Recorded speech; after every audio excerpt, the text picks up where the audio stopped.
जय हिंद, नमस्कार मेरे प्यारे साथियों। मैं राहुल वर्मा आपका स्वागत करता हूं मेरे YouTube channel RSCS by Manish पर। साथियों, आप सबको पहले तो मेरी तरफ से नव वर्ष की आपको और आपकी पूरी फैमिली को हार्दिक शुभकामनाएं।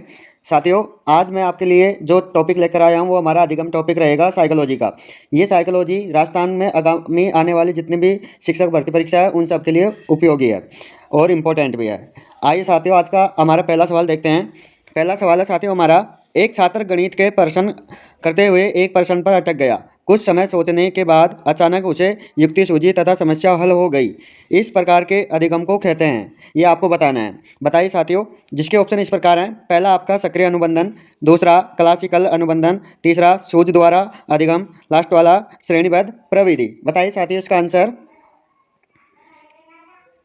ओके साथियों, इसका जो आंसर होगा वो आपका सी ऑप्शन सूझ द्वारा अधिगम हो जाएगा। इसके बाद साथियों देखते हैं अगला सवाल। अगला सवाल है साथियों हमारा, विद्यार्थियों में पाई जाने वाली अधिगम शैलियों में भिन्नता के कारण हो सकते हैं। जिसके ऑप्शन इस प्रकार है साथियों। पहला हमारा विद्यार्थी के सामाजिकरण की प्रक्रिया, दूसरा विद्यार्थी द्वारा अपनाई जाने वाली चिंतन की युक्तियाँ, तीसरा परिवार का आर्थिक स्तर, लास्ट वाला है साथियों बालक का पालन पोषण। बताइए दोस्तों इसका आंसर। ओके दोस्तों, इसका जो आंसर होगा वो आपका बी ऑप्शन विद्यार्थियों द्वारा अपनाई जाने वाली चिंतन की युक्तियाँ हो जाएगा। इसके बाद देखते हैं अगला सवाल। अगला सवाल हमारा, निम्नलिखित में से कौन सा कथन अधिगम को स्पष्ट रूप से परिभाषित करता है। जिसके ऑप्शन इस प्रकार हैं। पहला आपका अधिगम प्रक्रिया तथा परिणाम है, दूसरा अधिगम एक सतत प्रक्रिया है, तीसरा अधिगम व्यवहार परिवर्तन की प्रक्रिया है, लास्ट वाला उपरोक्त सभी। बताइए दोस्तों इसका आंसर। ओके दोस्तों, इसका जो आंसर होगा वो आपका डी ऑप्शन उपरोक्त सभी हो जाएगा। इसके बाद दोस्तों देखते हैं हम अगला सवाल। अगला सवाल हमारा दोस्तों, बच्चों को जो कुछ सिखाया जाए उसकी आवृत्ति की जाए, उसे दोहराया जाए और समय समय पर उसका उपयोग किया जाए। यह थॉर्नडाइक के कौन से नियम से संबंधित है। जिसके ऑप्शन इस प्रकार हैं। पहला आपका प्रभाव का नियम, दूसरा अभ्यास का नियम, तीसरा तत्परता का नियम, लास्ट वाला है इनमें से कोई नहीं। बताइए दोस्तों इसका आंसर। ओके दोस्तों, इसका जो आंसर होगा वो आपका बी ऑप्शन अभ्यास का नियम हो जाएगा। इसके बाद साथियों देखते हैं अगला सवाल। अगला सवाल हमारा, गेस्टाल्ट स्कूल के संस्थापक थे। जिसके ऑप्शन इस प्रकार है। पहला आपका वर्दीमर, दूसरा कोहलर, तीसरा कोपका, लास्ट वाला है लेविन। बताइए दोस्तों इसका आंसर। ओके दोस्तों, इसका जो आंसर होगा वो आपका ए ऑप्शन वर्दीमर हो जाएगा। इसके बाद देखते हैं हम अगला सवाल। अगला सवाल है हमारा, सूझ या अंतर्दृष्टि के सिद्धांत का प्रतिपादन किसने किया था। जिसके ऑप्शन इस प्रकार हैं। पहला आपका थॉर्नडाइक, दूसरा गेस्टाल्टवादी मनोवैज्ञानिक, तीसरा स्किनर, लास्ट वाला है फ्राइड। बताइए दोस्तों इसका आंसर। ओके दोस्तों, इसका जो आंसर होगा वो आपका बी ऑप्शन गेस्टाल्टवादी मनोवैज्ञानिक हो जाएगा। इसके बाद देखते हैं साथियों हम अगला सवाल। अगला सवाल हमारा, निम्नलिखित में से कौन सा नियम थॉर्नडाइक के सीखने के गौण नियमों में शामिल नहीं है। जिसके ऑप्शन इस प्रकार हैं साथियों। सादृश्यता का नियम, दूसरा है क्रिया प्रतिक्रिया का नियम, तीसरा आंशिक क्रिया का नियम, लास्ट वाला बहु प्रतिक्रिया का नियम। बताइए साथियों इसका आंसर।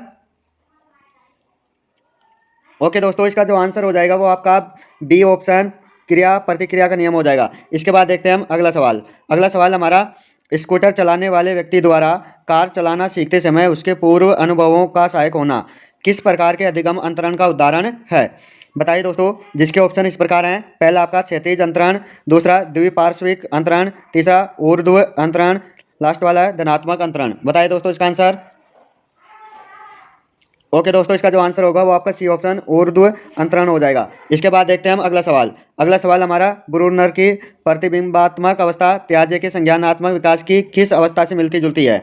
जिसके ऑप्शन इस प्रकार हैं। पहला आपका औपचारिक संक्रियात्मक अवस्था, दूसरा संवेगात्मक गामक अवस्था, तीसरा मूर्त संक्रियात्मक अवस्था, लास्ट वाला पूर्व संक्रियात्मक अवस्था। बताइए दोस्तों इसका आंसर।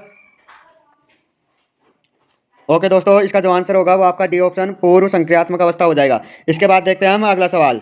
अगला सवाल हमारा, निम्न में से कौन सा संप्रेषण प्रक्रिया का तत्व नहीं है। जिसके ऑप्शन इस प्रकार है। पहला आपका माध्यम, दूसरा पुनर्बलन, तीसरा प्रतिपुष्टि, लास्ट वाला अंतरक्रिया। बताइए दोस्तों इसका आंसर।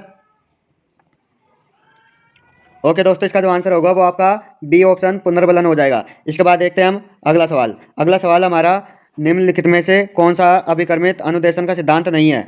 जिसके ऑप्शन इस प्रकार हैं। पहला आपका अभ्यास का सिद्धांत, दूसरा पुनर्बलन का सिद्धांत, तीसरा सक्रिय अनुक्रिया का सिद्धांत, लास्ट वाला छोटे छोटे पदों का सिद्धांत। बताइए साथियों इसका आंसर।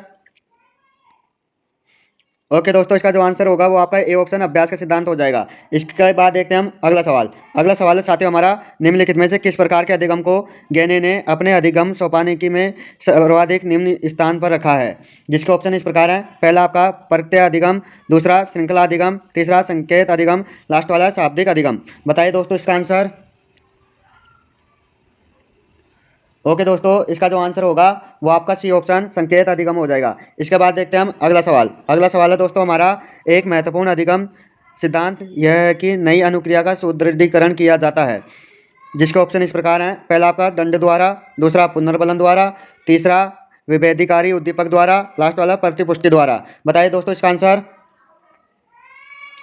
ओके दोस्तों, इसका जो आंसर हो जाएगा वो आपका बी ऑप्शन पुनर्बलन द्वारा हो जाएगा। इसके बाद देखते हैं साथियों हम अगला सवाल। अगला सवाल हमारा, निम्न में से कौन सा कथन लेविन के क्षेत्र सिद्धांत से संबंधित है? जिसके ऑप्शन इस प्रकार हैं। पहला आपका जीवन स्पेस, दूसरा टोपोलॉजी, तीसरा वेक्टर एवं वैलेंस, लास्ट वाला आपका सभी विकल्प नहीं। बताइए दोस्तों इसका आंसर।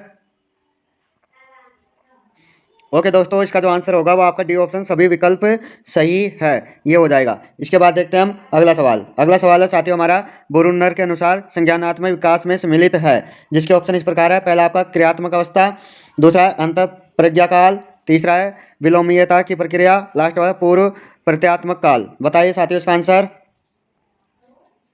ओके साथियों, इसका जो आंसर होगा वो आपका ए ऑप्शन क्रियात्मक अवस्था हो जाएगा। इसके बाद देखते हैं हम अगला सवाल। अगला सवाल हमारा अनुकूलन की प्रक्रिया में सम्मिलित होता है। जिसके ऑप्शन इस प्रकार हैं। पहला है आपका संगठन, दूसरा संज्ञानात्मक कार्यविधि, तीसरा आत्मसातकरण एवं संविष्टीकरण, लास्ट वाला है कोई नहीं। बताइए दोस्तों इसका आंसर। ओके दोस्तों, इसका जो आंसर होगा वो आपका सी ऑप्शन आत्मसातकरण एवं समविष्टीकरण हो जाएगा। इसके बाद देखते हैं हम अगला सवाल। अगला सवाल है, शास्त्रीय अनुबंधन के सिद्धांत के संदर्भ में कौन सा कथन सही नहीं है? जिसके ऑप्शन इस प्रकार है। पहला आपका अधिगम किए गए तथा सामान्यतया स्थायी होते हैं, दूसरा पुनरावृत्ति पर बल देता है, तीसरा बालकों के भय और दुश्चिंता से छुटकारा दिलाने में अनुप्रयोग किया जाता है, लास्ट वाला अवबोध एवं रुचि की भूमिका अत्यंत कम है। बताइए साथियों इसका आंसर। ओके साथियों, इसका जो आंसर होगा वो आपका ए ऑप्शन अधिगम किए गए तथा सामान्यतया स्थायी होते हैं। इसके बाद देखते हैं हम अगला सवाल। अगला सवाल हमारा, गैने के अनुसार निम्न में से कौन सा अधिगम का प्रकार नहीं है? बताइए साथियों। जिसके ऑप्शन इस प्रकार हैं। पहला आपका उद्दीपन अनुक्रिया, दूसरा संप्रत्यय, तीसरा समस्या समाधान, लास्ट वाला अन्वेषण। बताइए दोस्तों इसका आंसर।